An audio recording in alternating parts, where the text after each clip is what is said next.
Good morning, guys. Thank you for tuning back in with Raven Good. This morning, I'm headed to do 2 interviews, and I decided to bring you guys with me. So just stay tuned, and we're going to get it popping on this Friday. But first, always good to have that Starbucks coffee. Now, let's get this show on the road. So, guys, this is the community, the Crossings. I will be interviewing 3 residents. Correction from earlier, I said 2. Diane Krebs, Curtis Watson, and Randy Brown. They will tell us some things about the community and some issues they've been having. So, Diane, it's my understanding that you've been a resident here in the Crossings for about 25 years. I can imagine over those 25 years you've seen a lot of challenges and changes. What are some major changes that you've seen? Well, you're right.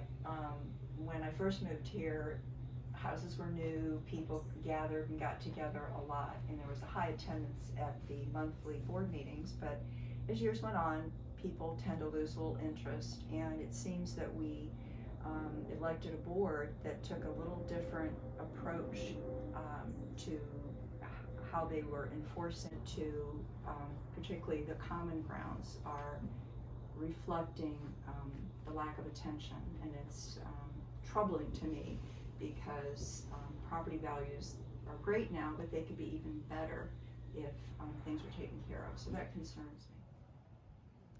Thank you for that, Diane. Now, guys, I have Curtis Watson here at the Crossings. He's been here for 18 years. He's going to tell us a little bit about property management and their roles for the community. Curtis? In my estimation, with regard to a property management company for any community, the property management company is really employed, an employee of the community. We elect a board, and a board represents the actual residents of the community. Therefore, they should execute all of the interests with regard to the community. The management company simply is in place to help us manage our contracts, whether it be landscape, pool, any attorney issues that may arise. But the board actually does the work. And I think whenever you allow the board to give that power over to the management company, you take things out of balance. And that's what we can see in a community that goes haywire. Great. Thank you for that, Curtis. I have one question to ask you. Do you think that the individuals on the higher power with the board, do you think that is the reason to the I don't want to say dysfunction, but the damages or the community itself just going on? Absolutely. And those things were put in place to keep the continuity of the community in place. And if they're not doing that, then it really takes the entire community out of balance. The management company has very little interest. They are just an instrument. And so if we don't use them in the proper format, it takes the entire community out of its original purpose. And our property values suffer. The community as a whole just suffers altogether. Understandable. Thank you for that, Curtis. We've heard from Diane and we've heard from Curtis. Here in the Crossings, we've got a little bit about HOAs and the property management. I am now here with Randy, who has been living here for about 28 years.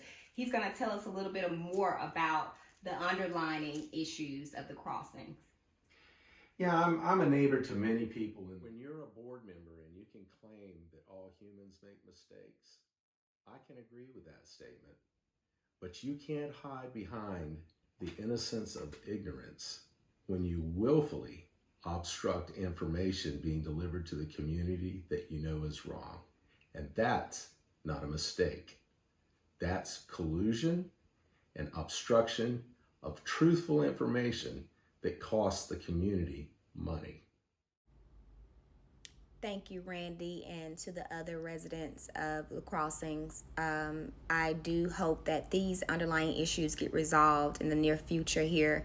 They are pretty concerning. And I also want to thank you guys for joining me on these interviews today. Please make sure you like, comment, and subscribe down below this video, and stay tuned for the next ones. Thank you. Mwah.